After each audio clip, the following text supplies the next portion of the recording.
مشعل راہ plate form سے میں تمام ناظرین کو خوش آمدید کہتی ہوں، سلام عرض کرتی ہوں اور پروردگار عالم کے شکر گزار ہیں کہ اس نے سانسوں کی اس ڈور کو قائم رکھا کہ ماہ مبارک رمضان کی سعادتوں اور رحمتوں میں شامل ہو سکیں۔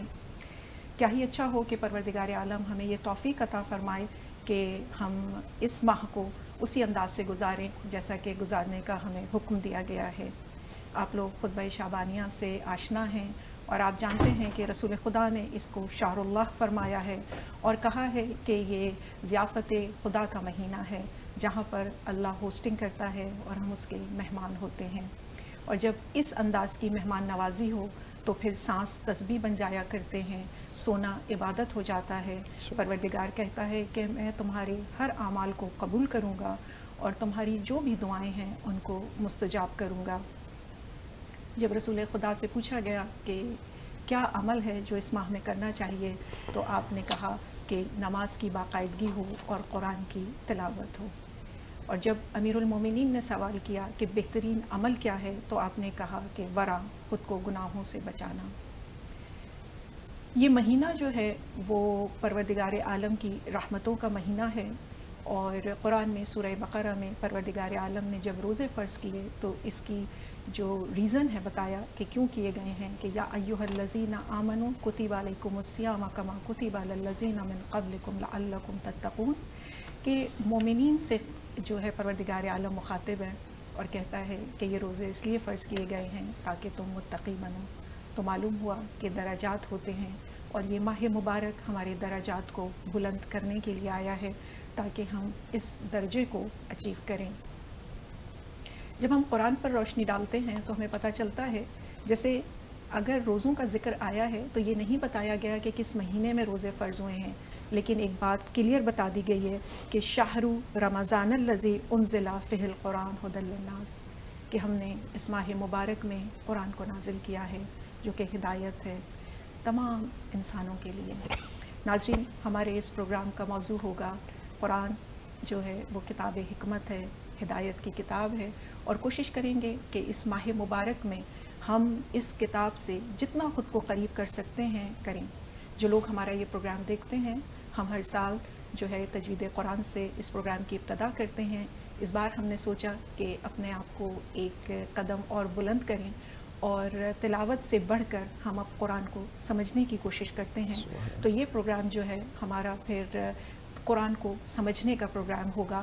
تفسیر کا کہنا اس لیے صحیح نہیں ہے، اس لیے کہ ہمارے پاس ٹائم بہت لیمیٹڈ ہے اور قرآن کی تفسیر جو ہے بہت زیادہ، یعنی اس کے اتنے زیادہ پہلو ہیں کہ ہم ان کو کور نہیں کر پائیں گے، لیکن ہم کوشش کریں گے کہ ہر سورہ مبارکہ سے جو بھی ایسے پیغام جو ہم اپنی عملی زندگی میں شامل کر سکتے ہیں، خود کو اللہ سے قریب کر سکتے ہیں، وہ آپ کے سامنے پیش کریں۔ جو آج پہلی سورہ کا ہم نے انتخاب کیا ہے وہ ہے سورہ لقمان، اور میرے ساتھ موجود ہیں بہت ہی محترم اسکالر روح رواں ہیں جو مشعل راہ کی اور ہدایت چینل کی میرے ساتھ موجود ہیں سیدہ فرحت حسین صاحبہ۔ السلام علیکم ورحمۃ اللہ وبرکاتہ۔ علیکم السلام ورحمۃ اللہ وبرکاتہ۔ آپ کو بہت مبارک ہو ماہ رمضان مبارک۔ آپ کو بھی بہت بہت مبارک ہو جی، اور ہم اپنے ناظرین کو بھی مبارکباد پیش کرتے ہیں اس دعا کے ساتھ کہ پالنے والے جو تو نے ہم کو ایک بار پھر یہ سعادت نصیب کی ہے بابرکت مہینے کی، تو ہم اس کو میکسیمم جتنا اس کی برکتوں کو اپنے دامن میں سمیٹ سکتے ہیں اور اس ماہ رمضان کے آئینے میں اپنی اصلاح کر سکتے ہیں، تو خداوند کریم ہمارے اندر وہ موٹیویشن پیدا کرے، وہ حوصلہ اور ہمت، وہ شعور ہمارے اندر پیدا کرے کہ ہم اپنے آپ کو بہتر مسلمان، بہتر مومن بنا سکیں۔ تو جیسے میں نے کہا کہ آج انشاءاللہ ہم سورہ لقمان پر آپ سے گفتگو کریں گے۔ انشاءاللہ سورہ لقمان جو کہ مکی سورہ 36 آیات پر مشتمل ہے اور 31واں سورہ ہے۔ اس سے پہلے سورہ روم اور بعد میں سورہ سجدہ آتی ہے، تو ایک کنٹینیوٹی بھی ہوتی ہے سورت کی، جو میسج چل رہا ہوتا ہے آیات میں وہ اسی تسلسل سے چل رہا ہوتا ہے۔ تو جب میں نے اس پروگرام کے لیے اس کو پڑھنا شروع کیا تو دیکھا کہ حروف مقطعات سے ابتدا ہوئی ہے، الف لام میم، جو کہ ہم پہلے سورہ میں بھی دیکھتے ہیں سورہ بقرہ میں۔ تو حروف مقطعات کے لیے زیادہ کچھ نہیں ملتا ہے، لیکن پھر بھی قرآن کی 29 سورہ مبارکہ ہیں جو کہ حروف مقطعات سے شروع ہوئی ہیں، جس میں ایک لیٹر بھی ہے نون قاف، 2 لیٹرز بھی ہیں جیسے حامیم یا طاسین، 3 بھی ہیں، جیسے الف لام میم ہے، الف لام را ہے، اور پھر اس سے زیادہ بھی ہیں، کا ہا یا عین صاد. سو متواتر یعنی نمبرز بڑھے اور کم ہوئے، لیکن 29 صورتوں میں جو ابتدا کی گئی ہے اس کا مقصد کیا ہے؟ مجھے لگتا ہے جیسے عرب خود کو صاحب علم کہتے تھے، وہ مشہور بھی تھے اپنی فصاحت و بلاغت میں، تو میں سمجھتی ہوں کہ پروردگار عالم نے حروف مقطعات لا کے ان کو ایک، جیسے ہوتا ہے نا کہیں شور ہو رہا ہو تو ہم کہتے ہیں کیپ کوائٹ سائلنس، اور پھر ہم اپنی بات شروع کرتے ہیں، تو ان کو ایک متوجہ کرنے کے لیے کوئی شٹ اپ کال دینے کے لیے تو نہیں تھا کہ دیکھو اب یہ میرا کلام ہے. اور پھر جو اس کی ابتدا ہوئی ہے وہ ہمارے ماہ رمضان کے حوالے سے بہت ہی بہترین ابتدا، تلکا آیات الکتاب الحکیم، کہ یہ آیتیں ہیں اس حکمت والی کتاب کی. تو یہ جو قرآن پاک کو پروردگار عالم نے انٹروڈیوس کرایا ہے حکمت کے حوالے سے، میں چاہوں گی کہ اگر آپ اس پر تھوڑی گفتگو کریں. جی بالکل، جیسے کہ ابھی آپ نے فرمایا کہ قرآن میں 29 سورز ایسی ہیں کہ جس میں حروف مقطعات سے شروع ہوتا ہے گفتگو. تو اس کے لیے مفسرین، جیسے آپ نے ابھی فرمایا کہ ظاہر ہے کہ یہ کلام الہی ہے، یہ اس پر بھی دلالت رکھتا ہے کہ اس انداز کی گفتگو آپ کو انسانی گفتگو میں نہیں ملے گی. یہ اللہ کے کوڈ ورڈز ہیں کہ جو کہ یا تو اللہ جانتا ہے یا جس پر نازل کیا ہے وہ ان سے راسخون فی العلم، اس کا جو ہے وہ ہے. اور دوسری بات یہ کہ ظاہر ہے کہ حروف کی جو امپورٹنس ہے کہ گفتگو میں لفظ کیا معنی رکھتا ہے نا، تو اس کی کیا جگہ ہے.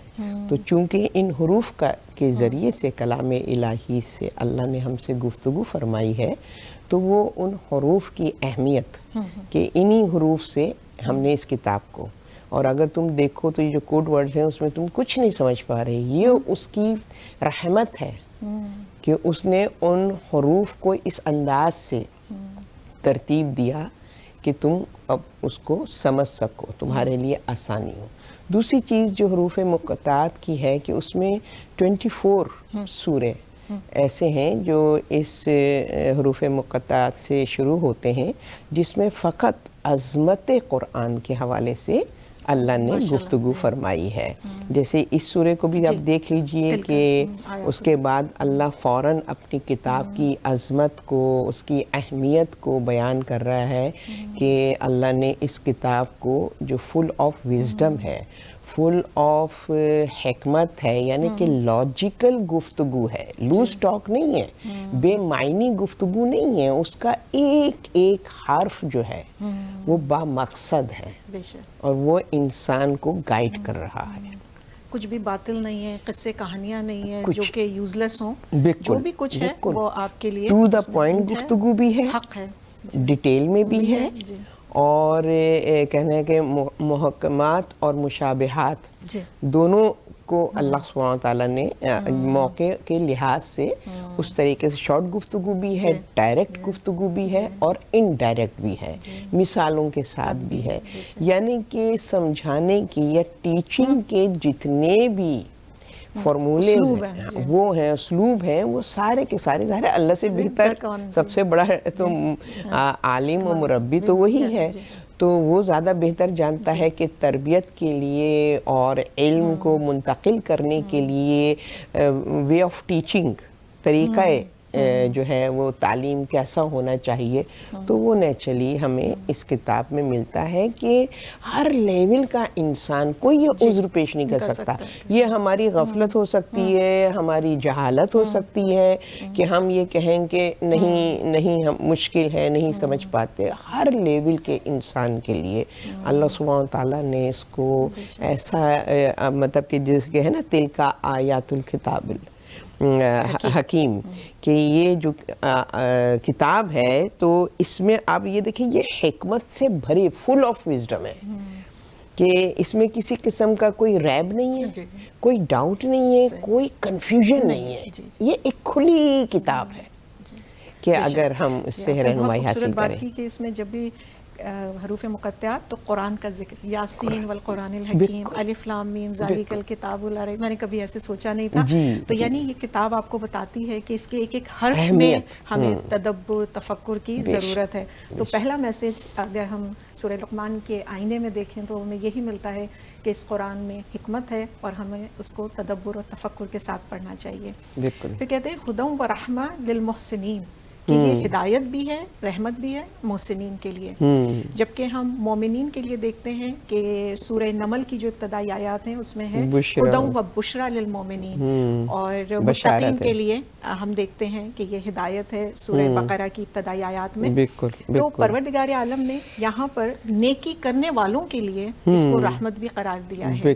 تو یہ کتاب جو ہے جو جس انداز سے پڑھے، جیسے آپ نے کہا ہے کہ کوئی اس میں فکس چیز نہیں ہے، آپ جس بھی لیول پر اس کتاب کو پڑھنا چاہتے ہیں آپ اس کی برکات کو حاصل کر سکتے ہیں. آپ ہدایت کے لیے پڑھ رہے ہیں، آپ بشارت کے لیے پڑھ رہے ہیں، رحمت کے لیے پڑھ رہے ہیں، لیکن آپ نے اپنی منزل کو بلند کرنا ہے ان تمام جو برکات ہیں اللہ کی حاصل کرنے کے لیے. بالکل.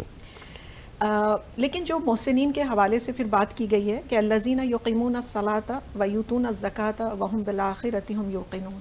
3 کریکٹرسٹکس ہیں جو ہمیں ہر جگہ ملتے ہیں، چاہے وہ سورہ مومنون کی آیات ہوں کہ قد افلح المومنون، چاہے وہ عباد الرحمن سورہ فرقان سے ریلیٹڈ ہوں، یا سورہ معارج میں جہاں پر ذکر کیا گیا ہے. تو یہ تینوں چیزیں ہمیں ساتھ نظر آتی ہیں. بالکل، کہ یقیمون الصلاۃ ویؤتون الزکاۃ وہم آخرۃ ہم یوقنون، کہ وہ آخرت پر ایمان. تو یہ اصول دین اور فروع دین کا جو امتزاج اللہ نے یہاں پر کیا ہے، اور 3 باتوں کو بہت اہمیت دی ہے. میں چاہوں گی کہ اگر ہم اس پر روشنی ڈالیں اور پھر اس سے کوئی سبق اپنے لیے حاصل کریں اس آئینے میں. بالکل. دیکھیے کہ ایک مختصر سی آیت میں ہمارا پورا لائے عمل ہماری زندگی کا اللہ سبحانہ تعالیٰ نے مینشن کر دیا کہ یہ ایک جامع کتاب ہے، اور جو ہمیں رسپانسبلٹی اور ہماری ذمہ داری اور ہمارے مقصد حیات کی طرف متوجہ کرتی، کس پرپس کے لیے اللہ سبحانہ تعالیٰ نے تم کو بھیجا ہے. تو اب اگر ہم دیکھتے ہیں تو اس میں اللہ سبحانہ تعالیٰ نے ہماری ذمہ داریوں کو بیان کیا ہے. ایک جو جامع مکمل انسان ہوتا ہے وہ رسپانسبل ہوتا ہے. تو اس میں اس کو ذمہ داریاں بیان کی گئی ہیں کہ انسان کا جیسے جسم ہے، پھر روح ہے، اور پھر اس کا جو امتزاج ہے وہ کیا نام ہے انسانی ایک تعلق کے ساتھ ہے. تو آپ دیکھیے جسمی ذمہ داری کے لیے اللہ نے نماز کا انتخاب کیا ہے کہ یہ تمہارے جسم کی جو رسپانسبلٹی ہے، جسم کی گروتھ.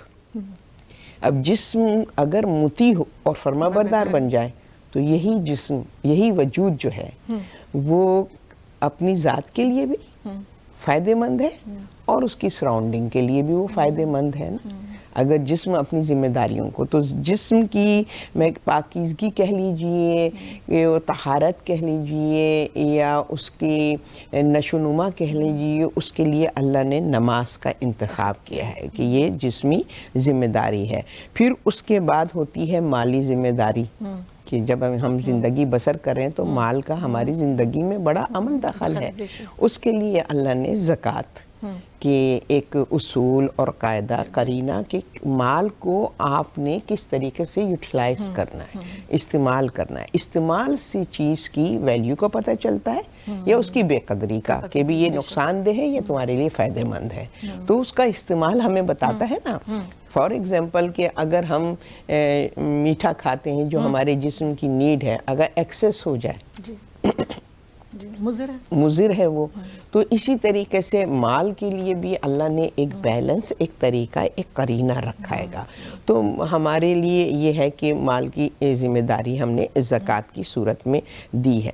پھر سارے معاملات ہمارے قلبی ہوتے ہیں، ٹھیک ہے نا، ہمارا دل ارادہ اور وہ سب کرتا ہے. اور اس کو تو قلبی ذمہ داری ہماری یہ ہے کہ ہمیں یقین ہو ڈے آف ججمنٹ پہ، کہ جب ہمیں اپنے کہنا چاہیے نا وہ چیک اینڈ بیلنس کا جو ایک اصول ہے، اگر کہیں ہمیں ہو کہ ہم جواب دے کہیں نہیں ہے تو انسان خود سر ہے.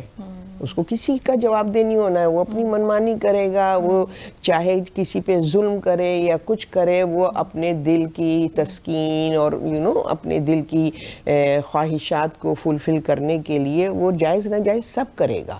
تو یہاں پر قلب کی جو غذا کہہ لیجئے, جو اس کی رسپانسبلٹی ہے, جو آپ کے قلب کو قلب سلیم جس کو کہتے ہیں نا, کہ وہ طاہر اور پاکیزہ اور سالم رکھے, تو اس کے لیے یہاں پر آخرت کو مینشن کیا ہے کہ اس کا یقین تمہارے قلب کو پاکیزہ بنائے گا, کیونکہ جب تک تم اس کی کہ میں چاہتی ہوں اس کی میں رسپانسبلٹی کو نہ اگر ایڈ کرو تو پھر تو سرکشی ہے. دل تو پتہ نہیں کیا کچھ چاہتا ہے اگر اس کی رہنمائی صحیح سے نہیں کی جائے. تو یہ بہت ہی بیوٹیفل چھوٹی سی آیت میں کس طریقے سے, اور پھر جیسے بھی آپ نے فرمایا کہ ہمارا جو دین ہے وہ دو چیزوں پر, اس کے جو پلرز ہیں, حقوق اللہ اور حقوق العباد, یہاں پر اللہ نے اس آیت میں وہ دونوں کو برابر سے ایکولی اس کی امپورٹنس کے حوالے سے.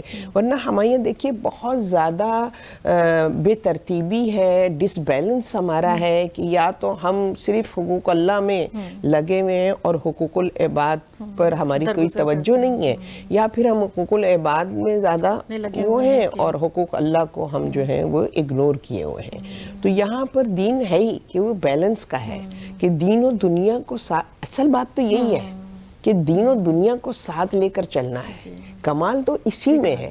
اگر ہم دیکھیں تو یہ دین و دنیا ہی سے تو پتہ چلتا ہے کہ حقیقت عبادت اور ربوبیت کیا ہے نا, کہ اگر خالی اللہ ہی سبحانہ و تعالیٰ کی عبادت اس کا ذکر ہوتا تو آدم کو خلق کیا تھا, وہ تسبیح کر رہے تھے. اللہ نے کہا نہیں, کوئی ڈسٹریکشن ہو پر تب پتہ چلے عبادت کا کمال کیا ہے.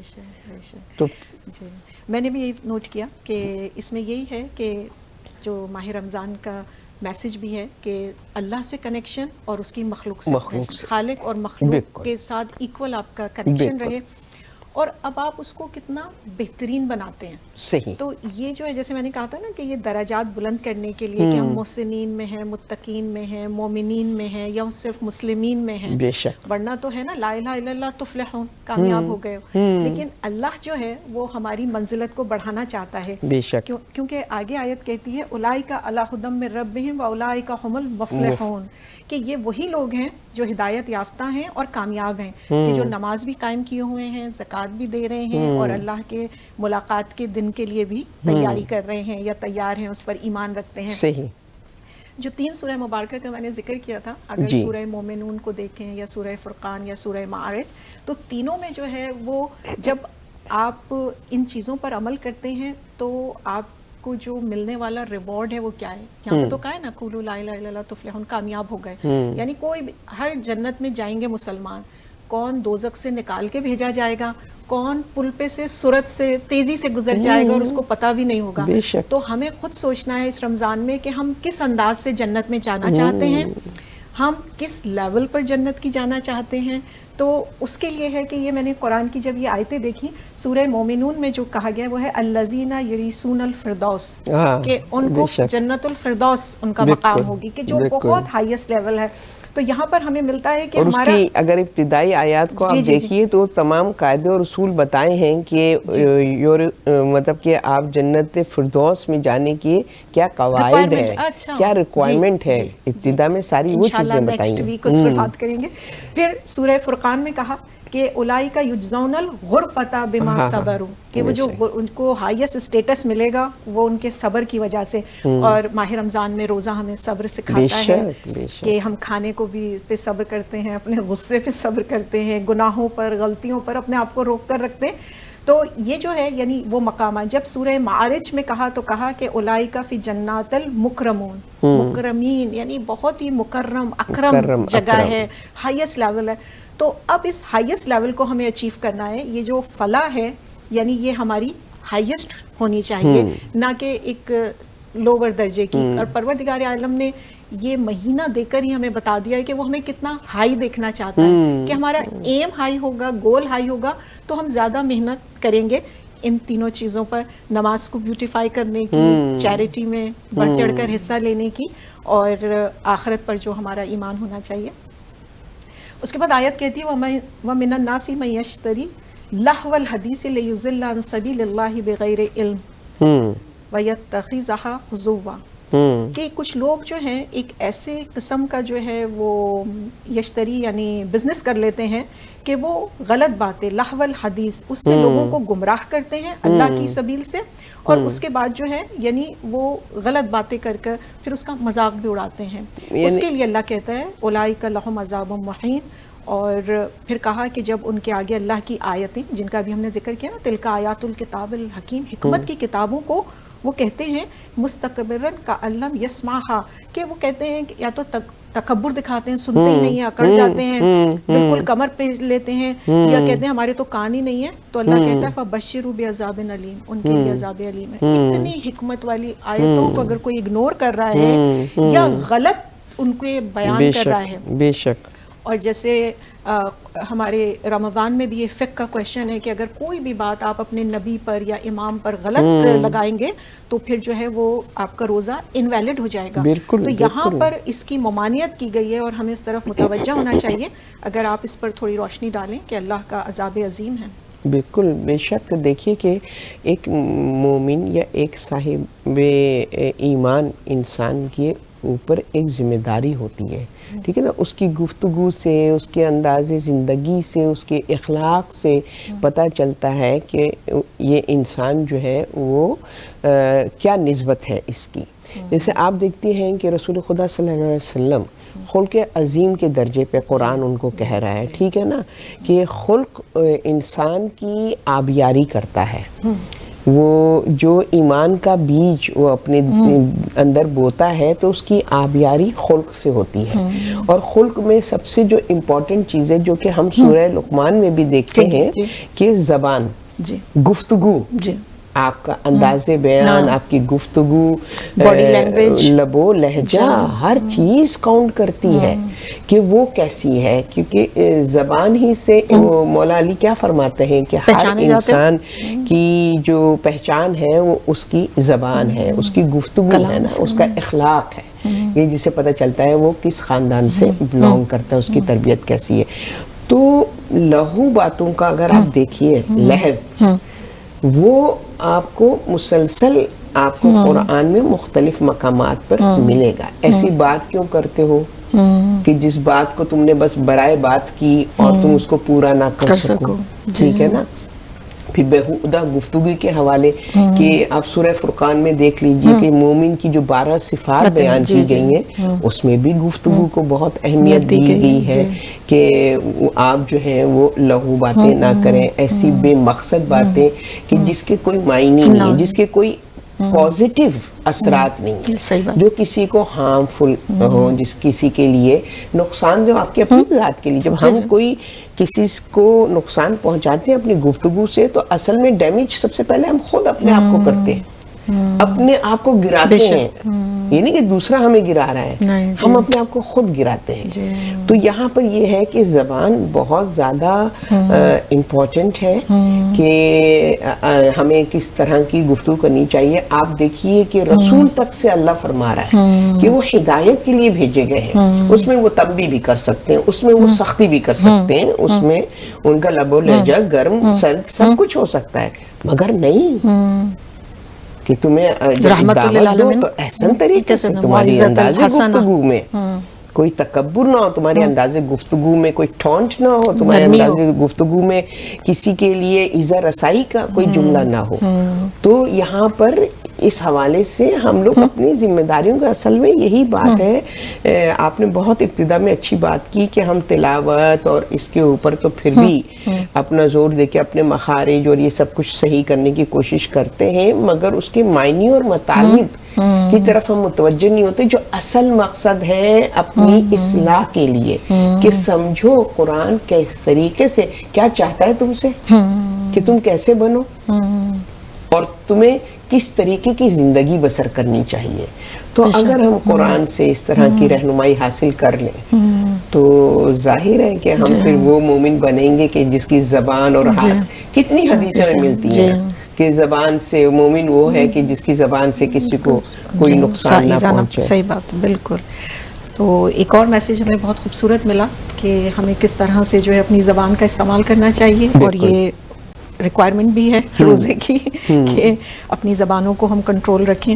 اچھا، اللہ مجھے اتنا رحمان اور رحیم، جب بھی آپ کوئی آیت پڑھیں اللہ کی رحمانیت فوراً آتی ہے. جہاں پر اس نے عذاب علیم کا ذکر کیا ہے فوراً ہی دوسری آیت آتی ہے، ان الذین آمنوا وعملوا الصالحات لہم جنات النعیم، کہ جو عمل صالح کر رہے ہیں وہ پریشان نہ ہوں، ان کے لیے جنت النعیم ہے. بالکل بالکل. خالدین فیہا، ہمیشہ رہیں گے. وعد اللہ حقا، اللہ کا یہ حق وعدہ ہے. تسلیاں دینا لوگوں کو کہ ڈسہارٹیڈ نہ ہو، مایوس نہ ہو.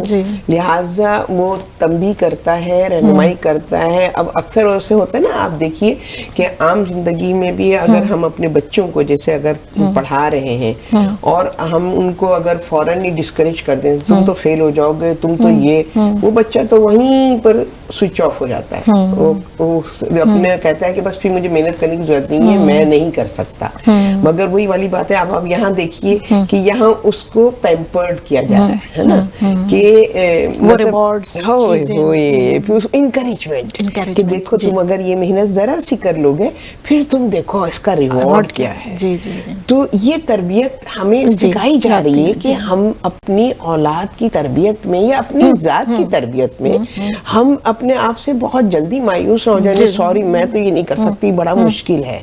یہ ریوارڈز جب ہمیں نظر آتے ہیں تو پھر موٹیویشن، انکریجمنٹ ہوتی ہے، حوصلہ بڑھتا ہے.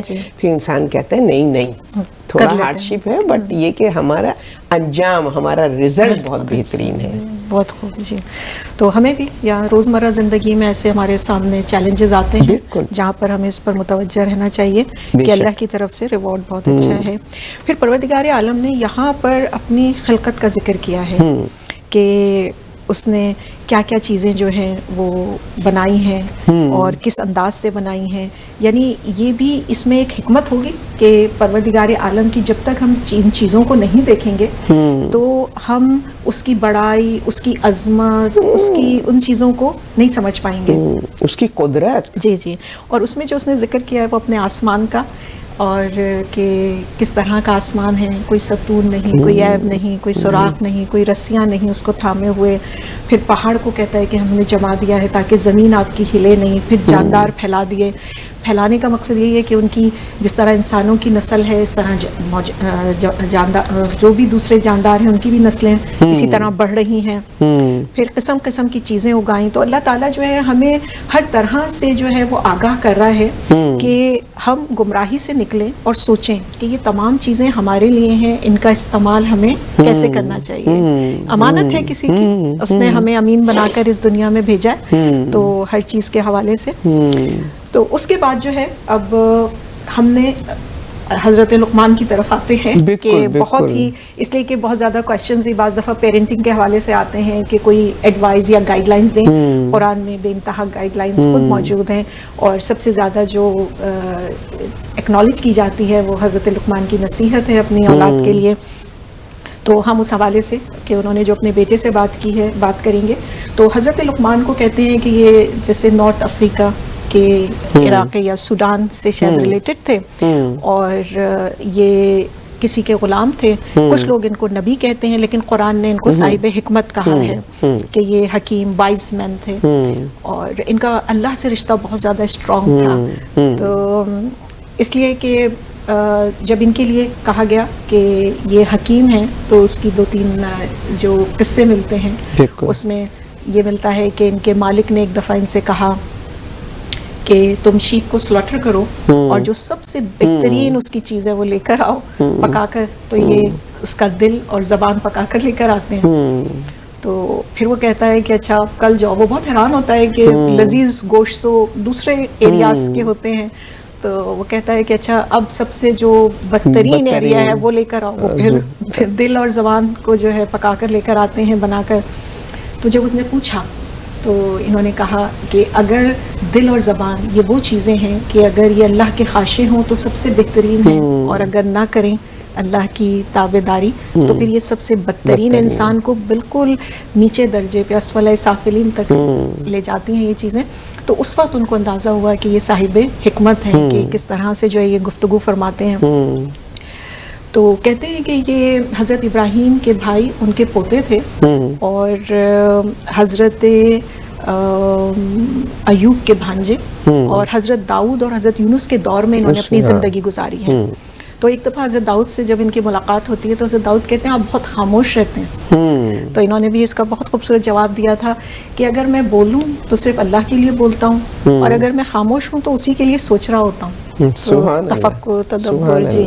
تو انسان کو فضول بات کرنی ہی نہیں چاہیے, کریں تو حق بات کریں. اللہ کی جو یہ گائیڈ لائنز ہیں اس کے حوالے سے ابھی ہم زبان پر ہی بات کر رہے تھے.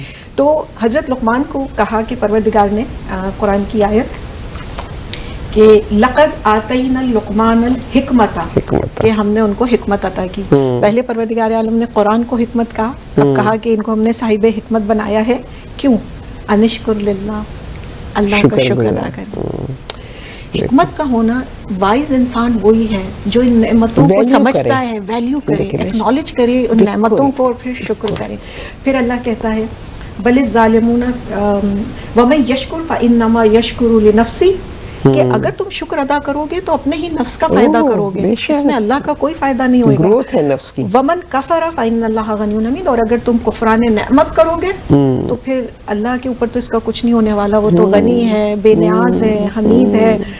یہاں پر یشکرو یعنی یہ استمراری جملہ ہے, پریزنٹ کنٹینیوس, کہ آپ شکر کرتے جائیں کرتے جائیں کرتے جائیں.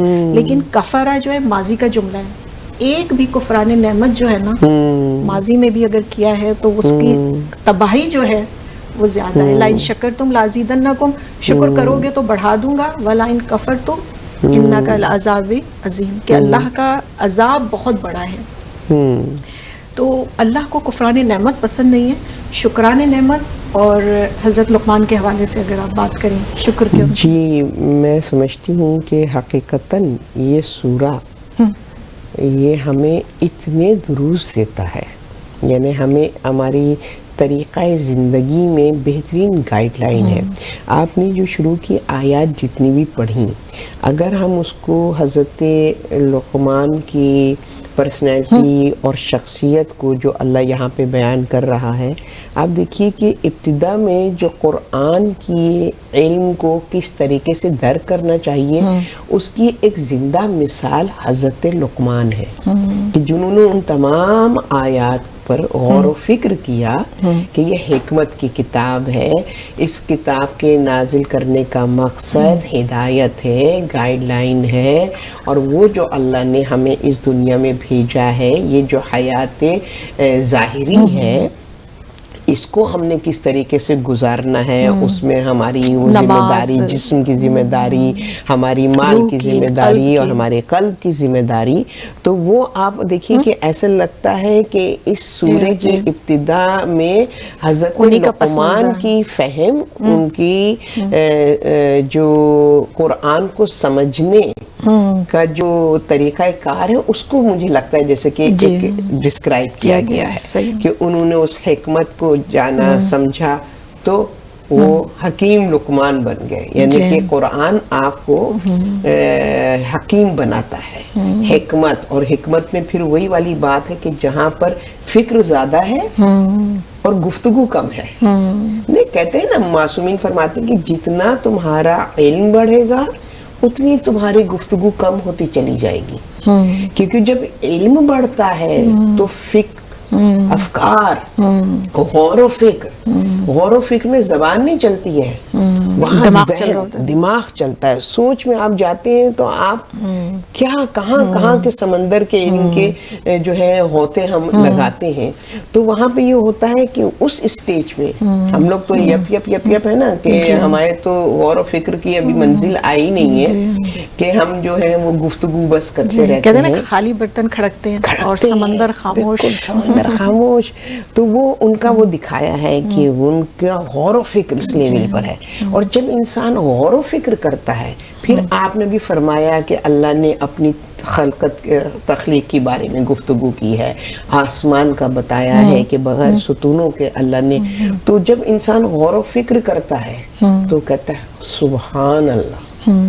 جملہ کیا آتا ہے؟ سبحان اللہ. اور جب سبحان اللہ کسی چیز کو ہم اپریشیٹ کرتے ہیں تو اس کی ویلیو، اس کی قدر، اس کا مقصد سب سمجھ رہے ہوتے ہیں کہ جس چیز کو تو پھر وہ چیز اس کو قیمتی لگتی ہے، اس کی قدر کرتا ہے. اللہ کی قدرت پر جیسے کہ سورہ رحمان میں اللہ فرماتا ہے فَبِأَيِّ آلَاءِ رَبِّكُمَا تُكَذِّبَانِ. کس چیز کو یہ تکذبان میں سمجھتی ہوں کہ مطلب کتنی نعمتوں کو تم جو ہے اکنالج نہیں کرو گے، میں اس میں کہ اس کو ویلیو نہیں کرو گے. اللہ نے تمہیں جیسے کہ صلاحیت دی، گفتگو کی صلاحیت دی ہے، زبان عطا کی ہے، تو تم اس کی قدر نہیں کر رہے، ہے نا، کہ اس کس مقصد کے لیے دی ہے، اس زبان سے تم نے کیا بڑے بڑے کام کرنے ہیں. ٹھیک ہے، تو یہاں پر یہ ہے کہ حضرت لقمان کو ہم دیکھتے ہیں کہ انہوں نے کتاب الہی پر عمل کرتے ہوئے اپنے آپ کو اس مقام پر پہنچایا. کتنی بہترین آپ نے مثال دی ہے کہ بادشاہ وقت نے ان کو، اور یہ ہمیں روایتوں میں ملتا ہے کہ اللہ سبحانہ وتعالیٰ نے حضرت لقمان کو جو ہمیں ملتا ہے، اب اس کی آتھینٹسٹی کا تو ظاہر ہے کہ میں اس کو نہیں کہہ سکتی، کہ ان کو کہا تھا کہ تمہارے لیے اہمیت نبوت کی ہے کہ حکمت کی. جی جی جی جی ٹھیک ہے نا، تو انہوں نے حکمت کو منتخب کیا. جی جی جی ہے نا، کہ مجھے حکمت چاہیے تاکہ میں جو ہوں وہ اپنے اللہ سبحانہ و تعالیٰ اپنے خالق کو سمجھ سکوں، مقصد تخلیق کو سمجھ سکوں، اور پھر میں وہ اچیو کروں جو اللہ سبحانہ و تعالیٰ نے میرے لیے جنت کا وہ رکھا ہے. تو ہم دیکھتے ہیں کہ حضرت لقمان کی وہ حکمت اور ان کا کہ آپ کوئی نبی نہیں، کوئی ولی نہیں، مگر غور و فکر میں اس منزل پر تھے کہ قرآن نے بہت سے انبیاء کا نام نہیں لیا. پوری سورہ 1,24,000 بہت سے انبیاء کا نام نہیں لیا، مگر یہ جو نبی نہیں ہے، جو ولی نہیں ہے، جو امام نہیں ہے، اللہ اس کے نام پر پورا ایک سورہ کر رہے ہیں. اس سے آپ حضرت لقمان کی حکمت اور ان کی وائزنس کو آپ دیکھیے کہ ان کی کیا گفتگو ہے جس کو قرآن نے محفوظ کیا. ہے نا، ایک عام انسان ہے. ٹھیک ہے نا، ہم تو قوم، زبان اور قبیلے پہ بھی ہمارا وہ ہوتا ہے نا کہ ہم تو ہوتا ہے نا کہ اچھا وہاں کے ہیں، اچھا ہماری یہاں تو کس جیسے عرب کے ہیں تو بھائی ہم تو بھائی بڑی اچھی قوم ہے، ایک غرور اور تکبر آتا ہے. اگر انسانی معیار پہ بھی ہم ان کو دیکھیں جو کہ نہیں ہونا چاہیے، تو حضرت لقمان کیا ہے؟ ایک سیاہ فام، ہے نا، ایک عام انسان جس کا کوئی ایسا غلام ہے نا، کوئی اسٹیٹس نہیں ہے نا اس بظاہر دنیاوی اعتبار سے، مگر اللہ کے نزدیک سبحان اللہ سبحان اللہ، کہ آپ دیکھیے کیا مقام ہے کہ ان کے نام پہ پورا ایک چیپٹر ہے، کتاب اللہ لا ریب فی، جس میں کوئی عیب نہیں ہے نا، ہدایت ہے پوری انسانیت کے، ہدی للناس. اس میں حضرت لقمان کو ایز اے چیپٹر اور ان کو نام کے ساتھ، وہ خالی ان کی شخصیت کو بیان کرتا، نام کو منشن کیا ہے. ٹھیک ہے، اور 2 دفعہ حضرت لقمان کا نام اسی سورہ میں ٹوائس اب ان کی وہ نصیحت شروع ہوتی ہے یہاں سے. وَإِذْ قَالَ لُقْمَانُ لِابْنِهِ، کہ انہوں نے اپنے بیٹے سے یعظہ، جو انہوں نے کہا یا بنیّ لا تشرک باللہ، کہ اے میرے بیٹے شرک مت کرنا. تو ان کا کنیکشن اللہ سے یہی پتہ چل گیا ہے کہ پہلی نصیحت جو انہوں نے کی ہے وہ اللہ سے ریلیٹڈ کی ہے، فاؤنڈیشن مضبوط، فاؤنڈیشن. اور کہتے ہیں کہ ان الشرک لظلم عظیم، کہ یہ جو ہے ایک بڑا جو ہے وہ گناہ ہے، ظلم ہے، اس سے بڑا ظلم اور کوئی ہو ہی نہیں سکتا. تو پہلی چیز میں چاہوں گی کہ اگر ہم اس پہ دیکھیں یا بنیہ، اے میرے بیٹے. اس میں جو لو ہے، جب ہم اپنے بچوں سے بات کرتے ہیں نا، جی جب بھی نصیحت کریں تو یہ میسج ہوگا آج کے لیے، اور آپ بھی اس پہ روشنی ڈالیے گا. بچوں سے بہت پیار اور لو اور کنیکشن کے ساتھ بات کریں. جب ہم ڈانٹ کے کہتے ہیں نا تو ان کو لگتا ہے کہ یہ میرے خیر خواہی نہیں ہے. جب ہم لو سے بات کرتے ہیں تو ایک پیار کرنے والا جو والد یا والدہ ہوتے ہیں تو بچوں کو پتہ ہوتا ہے کہ یہ مجھ سے محبت کرتے ہیں. ان کی جو بھی اب کوئی بھی بات ہوگی تو وہ میرے فائدے کی بات ہوگی، اس میں میرے لیے اس میں کوئی نقصان نہیں ہوگا. تو ایک لونگ فادر اپنے بچے سے بات کر رہا ہے، ایک بلیور جو ہے وہ اپنے بیٹے کو کیا پیغام دے رہا ہے، اور وہ یہی پیغام دے سکتا ہے کہ کوئی شرک نہ کیا جائے. تو اگر آپ اس پہ مزید روشنی ڈالیں. بالکل، یہ تو تربیت کی آداب میں سے یہ ایک ادب ہے کہ جب آپ کسی کو نصیحت کرتے ہیں تو نصیحت جو ہے وہ انسان کے لیے سننا ایک مشکل عمل ہے. تعریف سننا آسان ہے نا، آسان ہے، پر نصیحت میں ہمیشہ آپ جو ہیں وہ اتنے انٹرسٹڈ نہیں ہوتے. تو اس میں یہاں پہ ہم کو ایک بہت اچھا ایک ہماری رہنمائی فرمائی ہے کہ جب تربیت کرتا ہے مربی، جب تربیت کرتا ہے تو اللہ بھی دیکھ رہے ہیں نا کہ جہاں بھی آپ بات ہو رہی ہے رحمان اور رحیم، سورہ الحمد جو کہ تربیت کا پہلی اوپننگ جس سے ہو رہی ہے، وہاں اللہ اپنے عذاب اور اپنے اس کی بات کر رہا ہے، نہیں قہار کی بات کر رہا ہے، نہیں رحمان اور رحیم کہ پہلے دوستی کرو، پہلے ایک وہ جو کہتے ہیں نا کہ ایک کنیکشن آپ کا جو ہے، ایک رابطہ تعلق آپ کا وہ اس طرح کا ہو کہ وہ جس کی بھی آپ تربیت کر رہے ہیں اس کا آپ کے ساتھ ایک باؤنڈنگ ہو جائے. اور یہ ماں باپ کے حوالے سے بھی میں کہوں گی اور ٹیچرز کے حوالے سے بھی، کہ اکثر آپ نے دیکھا ہے کہ بہت سے لوگ اپنے سکسیس کو کہتے ہیں کہ بھئی ہمارے ٹیچر کی وجہ سے انہوں نے ہمیں اس طریقے سے، ہمارا انٹرسٹ نہیں تھا. بہت سے لوگ کہتے ہیں کہ میں اتنا اس سبجیکٹ کو پسند کرتی بٹ ٹیچر کی وجہ سے ہم نے گیو اپ کر دیا.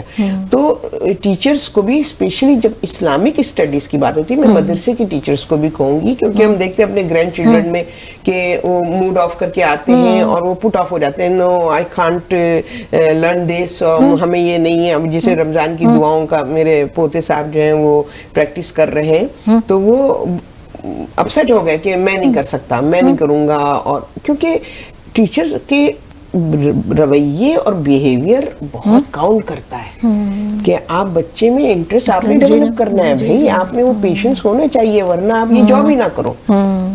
ٹھیک ہے نا. تو یہاں آپ دیکھیے یا بنیا کتنا بہترین، اور جو سب سے امپورٹنٹ چیز ہے جو زندگی کی فاؤنڈیشن جس پر ہے نا، وہ ہے کہ توحید رب، اپنے کریٹر سے متعارف. یہاں تعارف کروایا ہے اللہ کا، ہے نا، رب سے کنیکٹ کر رہے ہیں اپنی اولاد کو، ہے نا. تو تعارف کروایا اور کیا کہا ہے کہ وہ وحدہ لا شریک ہے، اس میں شرک نہیں ہے. اور واقعی میں توحید میں یہی ہے نا، ہم تو توحید کو زبان پہ تو کہتے ہیں لا الہ الا اللہ، مگر نفس کے ساتھ ہم شریک رکھتے ہیں اپنے رب کو، اللہ معاف کرے. ٹھیک ہے نا. تو یہاں پہ کتنا امپورٹنٹ فرسٹ میسج ہے کہ تم نے جو ہے وہ لا تشرک، کہ شرک نہیں کرنا. اور تمام ظلم سے بڑا ظلم، جتنے بھی مظالم آپ کہہ لیجئے، عظیم تر ظلم یہ ہے کہ اللہ کی توحید میں شرک کرنا. ظلم عظیم کہا گیا ہے. جب ظلم عظیم ہوتی ہے نا تو بس پھر اس کے بعد کوئی اور ہے نہیں، اس سے زیادہ کوئی بڑا ہو نہیں سکتا، کچھ ہو نہیں سکتا. تو جب آپ اس طرح سے اللہ کی معرفت کروا کے اس کی توحید کو اس طرح بیان کر لیں تو پھر می مائی سیلف اس کا کوئی تعلق نہیں ہے اطاعت الہی میں، ہے نا. تو یہ بہت ہی بہترین جو پہلی تربیت کا پہلا جملہ، پہلا سینٹینس ہی بہت قابل غور ہے. اس کے بعد جو ہے یعنی بہت ہی خوبصورت کہ عموماً یہ ہوتا ہے کہ والدین کی جب اطاعت کی بات آتی ہے تو اس کو یعنی شرک کے ساتھ ملا دیا جاتا ہے یا اس انداز سے. تو یہاں پر انہوں نے یہ کلیئر کر دیا ہے اس آیت میں کہ اور انسان کو اس کے والدین سے حسن سلوک کی وصیت کی ہے. اس کی ماں نے ذوف پر ذوف اٹھا کر اسے پیٹ میں رکھا اور 2 سال اس کے دودھ پینے کی مدت سے تاکہ میرا شکر کرو اور اپنے والدین کا شکر بجا لاؤ. اور میری طرف ہی تجھے پلٹنا ہے. اگر تجھ پر زور دے والدین تو بھی میرے ساتھ کسی ایسے کو شریک نہ مان لینا کہ جس کا تجھے علم نہیں. اس صورت میں والدین کی اطاعت نہ کرنا اور دنیا میں ان کے ساتھ نیک برتاؤ کرتے رہنا. تو یہ کتنی خوبصورت بات ہے کہ شرک بھی نہیں کرنا ہے لیکن ان کے ساتھ بدتمیزی بھی نہیں کرنی ہے, ان کے اگینسٹ کھڑے بھی نہیں ہونا ہے, لیکن نیکی جو ہے وہ آپ کی ان کے ساتھ رہنی چاہیے اور اسی کی پیروی کرنا کہ جو راستہ میری طرف جاتا ہے اور تمہیں میری طرف پلٹ کر آنا ہے اور میں تمہارے اعمال سے باخبر ہوں. تو یہاں پر بھی ایک خوبصورت میسج ملا ہے کہ ہم ان دو چیزوں کو ملانے کی یا غلط میسج لینے کی ضرورت نہیں ہے. والدین بالکل صاحب یعنی ان کا جو رتبہ ہے جی اطاعت ہے, ان کے ساتھ نیکی کا احسان یعنی وبالوالدین احسانہ, آپ نے بہت ہی ایکسلنٹ, بہت ہی اچھا آپ نے برتاؤ ان کے ساتھ کرنا ہے. لیکن جب بات اگر شرک کی آ جائے, اس لیے کہ اس دور میں ایسی روایات تھیں کہ جو صحابہ کرام تھے والدین شرک پر تھے تو وہ ان کو شرک کی طرف بلاتے تھے, تو اس حوالے سے قرآن کی تفاسیر میں نام بھی ملے ہیں. تو وہ جو ہے اس کے لیے ہے کہ اگر والدین آپ کو شرک کے لیے بلائیں تو بھی آپ نے شرک کی طرف نہیں جانا ہے, لیکن ہاں ان کے ساتھ نیکی کا برتاؤ بالکل وہی ہونا چاہیے, اس لیے کہ وہ آپ کو اس دنیا میں لانے کا سبب ہیں. تو والدین کے حوالے سے بھی ہمیں یہاں پہ پیغام ملتا ہے کہ والدین سے ہمارا رویہ کیسا ہونا چاہیے, کیا باؤنڈریز ہیں. جی باؤنڈریز, جی باؤنڈریز کے ساتھ. جی. اس کے بعد پھر وہ کہتے ہیں کہ یا بنیا, اے میرے بیٹے, کوئی چیز رائی کے دانے کے برابر ہی کیوں نہ ہو اور وہ کہیں پتھر, چٹان, آسمانوں یا زمین میں چھپی ہو تو خدا اسے نکال لائے گا. یقیناً خدا باریک بین اور صاحب خبر ہے.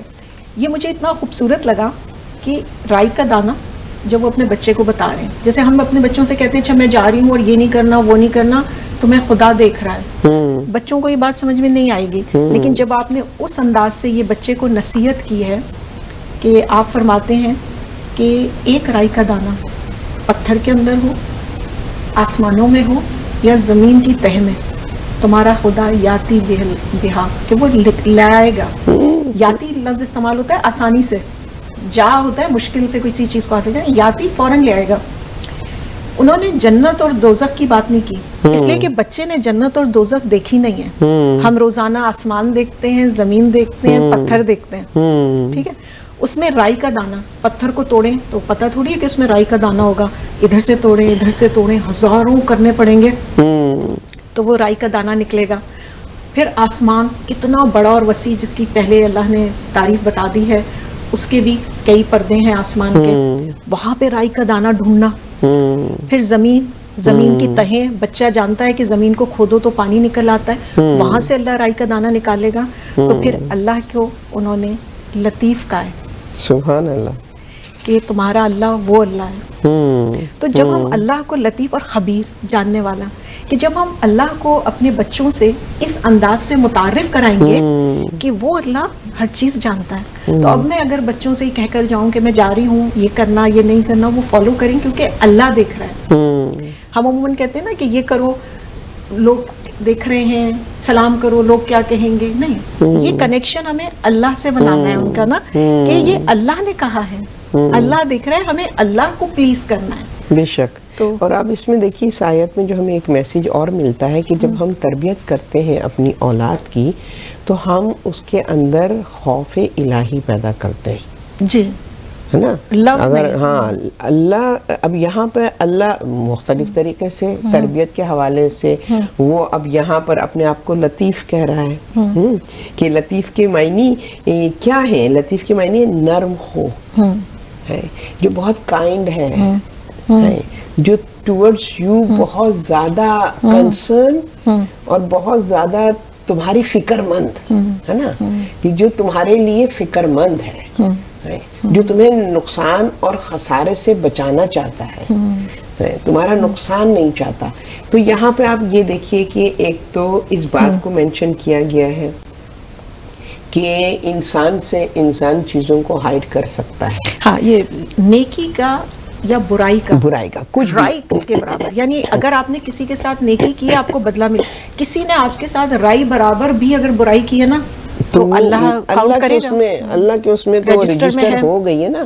اب جیسے ہم آج کے زمانے میں دیکھیے کہ میں آج ہی کی زبان یوز کروں کہ یہاں پہ آج کل کیا ہے, ویڈیو ریکارڈ ہو گئی ہے.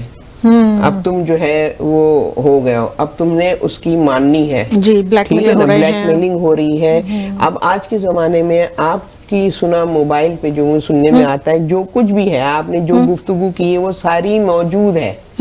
ٹھیک ہے نا, وہ ریٹریو کا ڈیٹا جب کوئی چاہے گا, جب ایک عام انسان اس دنیا کا وہ یہ کر سکتا ہے نا, موبائل کے تھرو آپ کی ساری انفارمیشن وہ کلیکٹ کر سکتا ہے, تو وہ رب جو کائنات کا خالق ہے اس نے بھی ہماری زندگی جو پہلا دن اور آخری سانس تک سب وہاں پہ رجسٹر ہے. کوئی ایک چیز بھی نہیں ہے کہ جو رجسٹر نہیں ہے. یہاں اور یہاں نیکیاں یہاں ہو رہی ہیں رجسٹر, اور برائیاں اور بدیاں یہاں ہو رہی ہیں. یہ صرف کہنے کی بات نہیں ہے کہ یہ ہو رہا ہے. تو اللہ سے, جیسے کہ اللہ سورہ حدید میں کہتا ہے وَهُوَ مَعَكُمْ أَيْنَمَا كُنْتُمْ, کہ تم جہاں جاؤ تمہارا رب تمہارے ساتھ ہے. یعنی کہ اس کا ساتھ ہم سے جدا ہوتا ہی نہیں ہے کسی ایک سیکنڈ, لمحے کبھی بھی اللہ کا وجود ہم سے جدا نہیں ہوتا. تو ان آیات کو ہم اتنا ایزی لے لیتے ہیں, اور اگر میں اسی پہ غور کروں تو میری جرت ہوگی کہ اللہ میرے ساتھ ہے, چاہے میں 7 پردوں میں بھی ہوں. اللہ کے سامنے دیدہ دلیری, کوئی ایسی بات کہ جو اس نے جس کو منع کیا ہوا ہے وہ میں کیسے میری جرت ہوگی اس کو کرنے کی. تو اپنے عقیدے کو, اپنے اس کو ہم نے انڈرسٹینڈنگ کو اپنے اس کی طرف توجہ دینی ہے کہ اگر ٹرولی میں یہ محسوس کر لوں اور یقین کر لوں کہ all the time my رب is with me, تو پھر انسان گناہ نہ کرے, کچھ بھی نہ کرے بھائی, اتنا محتاط ہو جائے ہر چیز میں, بات کرنے میں, کوئی بھی وہ کرنے میں. یعنی کہ پھر میں تو اچھا یہ نہیں کہ صرف ساتھ ہے, نیتیں, یہ نہیں کہ صرف ہمارے ایکٹ وہ دیکھ رہا ہے, اس کو نیتوں کا بھی پتا ہے اندر کیا چل رہا ہے, کہ کیا ریاکاری ہے, کیا دکھاوا ہے, ہماری نیت میں کیا سنسیئرٹی ہے. تو اگر حقیقتاً میں اس پر ایمان لے آؤں تو خود بخود ہی میری بریک ایکٹیو ہو جائے زندگی کی, کہ میں اپنے آپ کو ہر خطرے سے پھر میں اپنے آپ کو بچاؤں. تو بہترین طریقے سے اس کو بیان کیا ہے. اور جہاں میں پھر اطاعت والدین کی بات کروں گی, آپ دیکھیے کہ وہ خالق اکبر اور خالق اصغر دونوں کی اہمیت اور امپورٹنس وہ بتا رہا ہے. وہ خالق اکبر ہے کہ جہاں کوئی کنڈیشن نہیں ہے, کوئی رعایت نہیں ہے نا, وہ تو جو کہہ رہا ہے حق ہے, وہ تو حق ہے, تو اس کی تو ہر بات پہ امن نہ صدقنا. مگر اس کے بعد جس کی اطاعت کا, یعنی اطاعت کرنا, فالو کرنا, ان کی بات کو سننا ہے نا, اس پر عمل کرنا, اللہ کے علاوہ جس کی بھی بات, جس کی بھی اطاعت کا ہے, وہاں کنڈیشن ہے. وہاں پر یہ ہے کہ اگر اللہ کے اصولوں سے والدین کے اصول ٹکرا رہے ہیں تو بس پھر والدین کی تم نے ان کی بات کو پر عمل نہیں کرنا ہے. مگر بے ادبی تب بھی نہیں ہے. ادب جو ہے والدین کا وہ اپنی جگہ ہے, مگر یہ ہے کہ تم نے والدین کی اطاعت کنڈیشن کے ساتھ. اور وہ یہ ساری چیزیں جیسے کہا ہے نا کہ ہم مثقال, یعنی اس رائی کے دانے کو, حبہ, اس رائی کے دانے کو, وہ چاہے آپ ان کے ساتھ چھوٹی سی نیکی کریں, چھوٹا سا گناہ کریں, وہ دیکھ رہا ہے. وَمِثْقَالَ ذَرَّةٍ خَيْرٍ يَرَى وَمِثْقَالَ ذَرَّةٍ شَرًّا يَرَى. یرا کہتے ہیں دکھائیں گے, وہ آخرت کے دن جس پر ہم بلیو کرتے ہیں, تمہارے سامنے آئیں گے تمہارے اعمال, جی چھوٹے چھوٹے اعمال جو ہیں ہم خود دیکھیں گے, اور شاید سبھی دیکھیں گے اس کے ساتھ. بالکل. یہاں تو وہ لطیف ہمارا ستار ہے, ہمارے عیبوں کو چھپایا, وہاں اگر اس نے ایکسپوز کر دیا, جیسے امام زین العابدین کی جو دعا ہے نا, کس طریقے سے وہ کہتے ہیں معبود برحق ایکسپوز نہ کرنا,